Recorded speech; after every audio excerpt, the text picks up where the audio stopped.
two specific art house sensibilities right there. Yeah. I watched Elephant alone in a theater in Tallahassee at the Art House Theater. Nobody was in there. And that was an experience.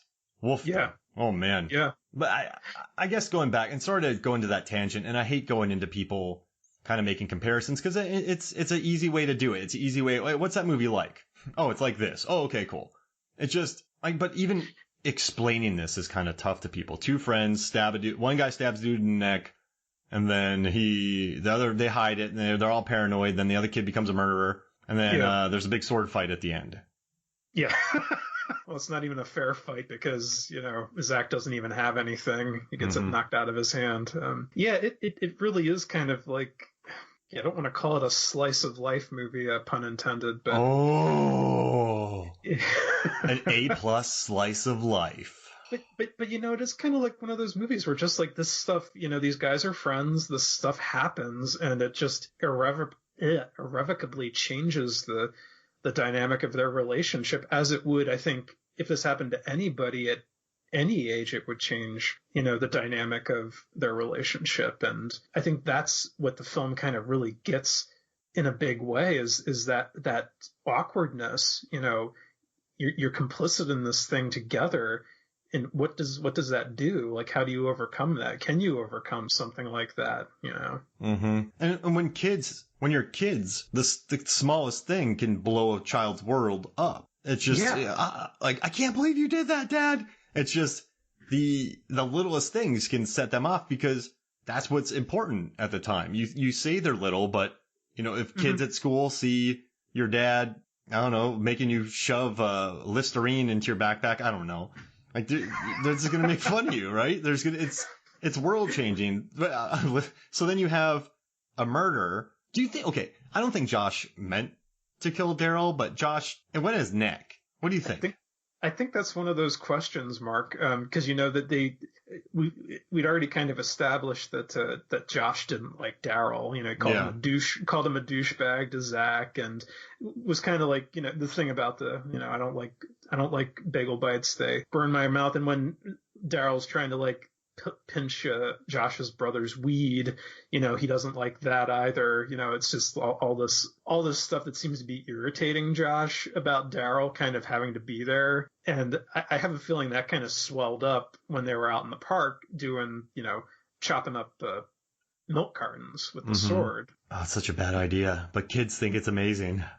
Yeah, I mean, seriously, some of the dumb stuff I did when I was a teenager, I'd probably be out I wouldn't. I'd like to think I wouldn't accidentally stab somebody with a sword, but I'd probably do something stupid like that. But yeah, I felt like it was an accident, Mark. Even though it does seem like that they don't show you how Josh falls and how Daryl falls on top of him. It's a very cryptically photographed moment. So. Yeah, there's no answer. There's no answer to it.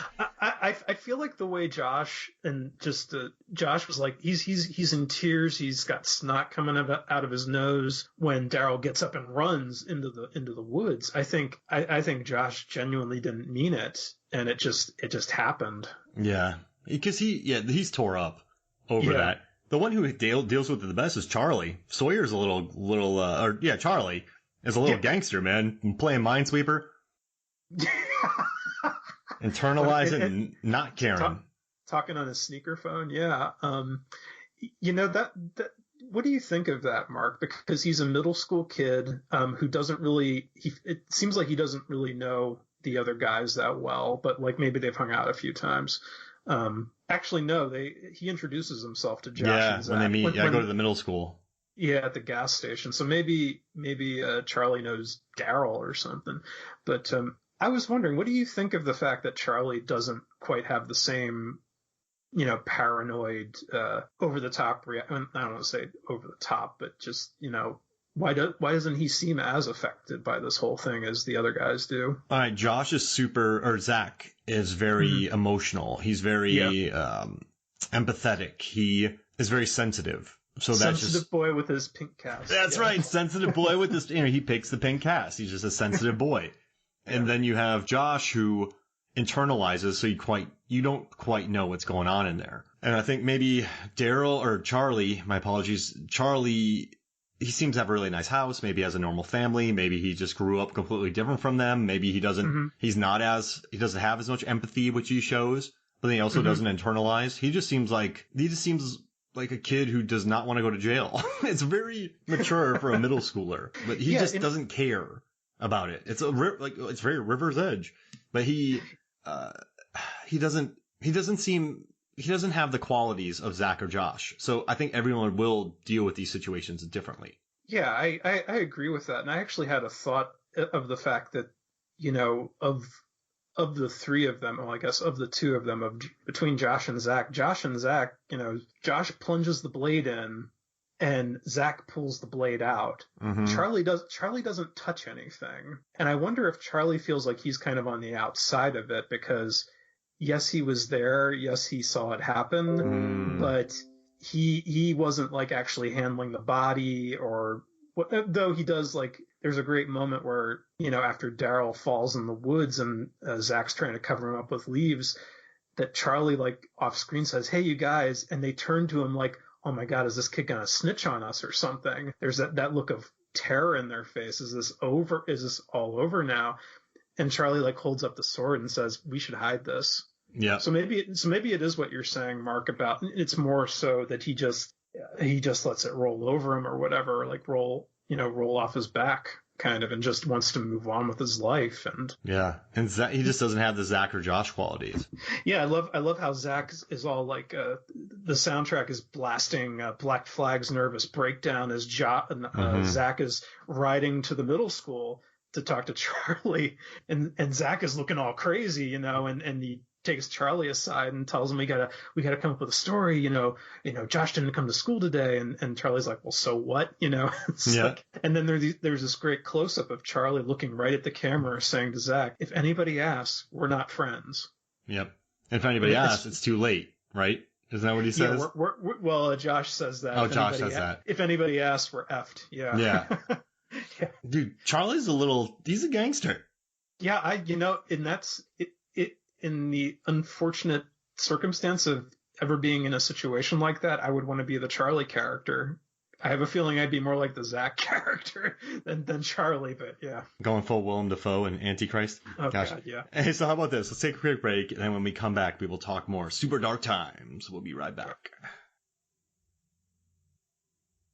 Welcome back to Movies, Films, and Flicks, and I really like the explanation of what Ben and Luke said about the title, where at first they didn't like Super Dark Times, but then they thought to themselves, but I'm going to ask you a question, Johnny. Okay. What sounds darker to you? Johnny Numb, not Johnny.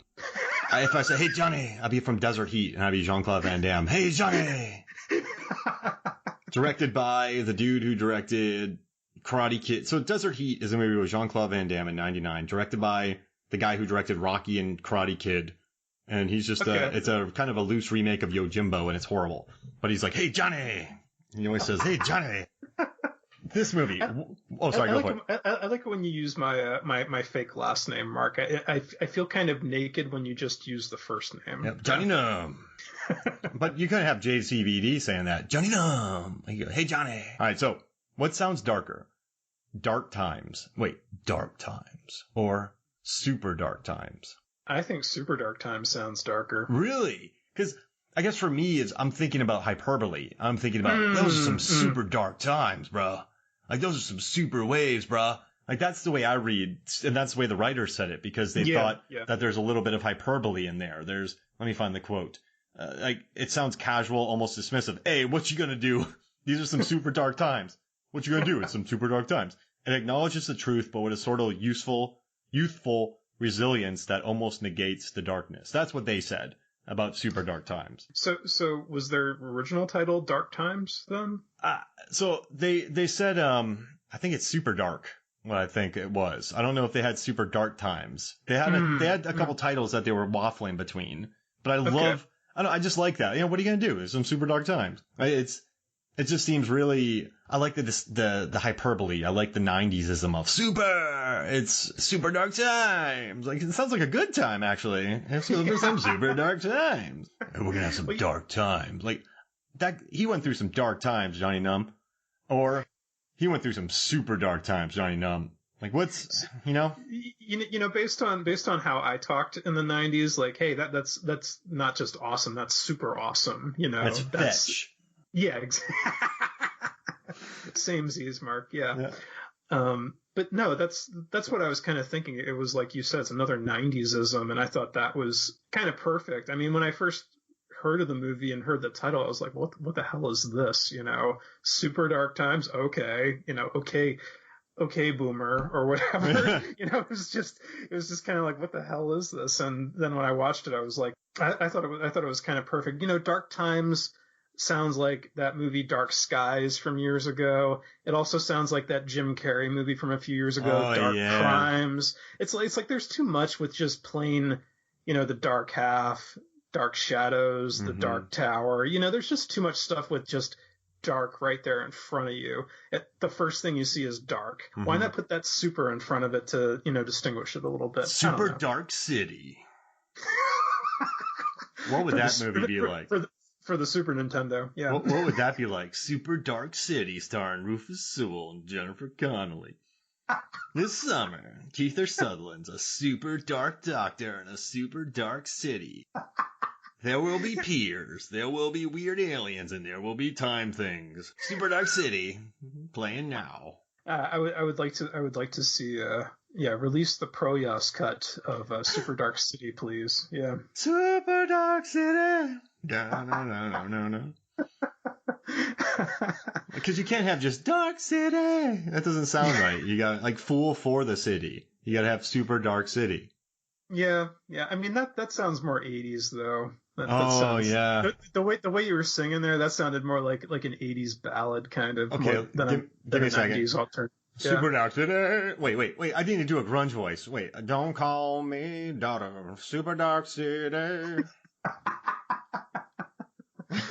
Like father, super dark father, your son is drowning in the flood.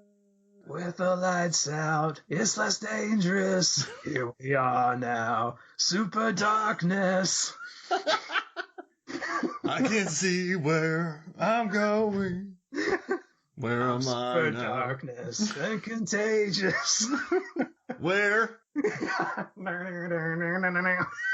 I was in a cover band called Johnny Party and the Furious Funksters. That was the name of it. Yep. And we would do 90s songs. We were a 1:40 a.m. band.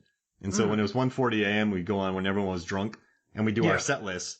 And it didn't matter how terrible we were because we never really practiced, but everyone just knew the songs. And so we never, like the guitarist never hit oh gosh, why can't I think of the name? The song you were just singing from Nirvana. Smells Like Teen Spirit. Yeah, Smells Like Teen Spirit. You can never hit the guitar solo. And when I would do, like father, stepfather, your son. I could never hit that, so I would just put the mic out to the audience and let them sing it. That is a high note in that song too. Yeah, that one hits hard. And they wouldn't let me sing certain songs. Like we did Better Man, like we did. Okay. You could do Better Man. Can't find a better man. Super Dark City. Yeah. And then just everyone knew and then we would do Damn It. We closed every night playing Damn It by Blink-182, and that's easy because you just yell, and I could do that really well. But yeah. That brings me back to I was in a 90s cover band, so hearing all these songs again, and that song, Primitive Radio Gods, like that was on the Cable Guy soundtrack. I believe soundtrack. Right. So I mean that song has been on so many soundtracks. Yeah, it's a shame I bought the album like a couple of years back because it was like in a $3 bin somewhere because I love standing outside a broken phone booth. You bought the Cable Guy album? No. I bought the Primitive Radio Gods album on CD, and I listened to it and I was like, that's the only good song off of that album, unfortunately. It's like when I bought that Meat Puppets album and the backwater churn and there is something. Like that's the only good song on that one. Yeah. Or Toadie's Possum Kingdom, probably, Do you wanna die? Super dark times. Oh yeah. Oh, I love that. Do you wanna die? Doesn't he take in someone to a boathouse to murder him? Yeah, around the lake tonight. Show you my super dark times. That song would have been good for this. a little on the nose. Yeah, I think something about the soundtrack to this movie, it's actually a hip soundtrack. Yeah, it is. And I don't want to say that in the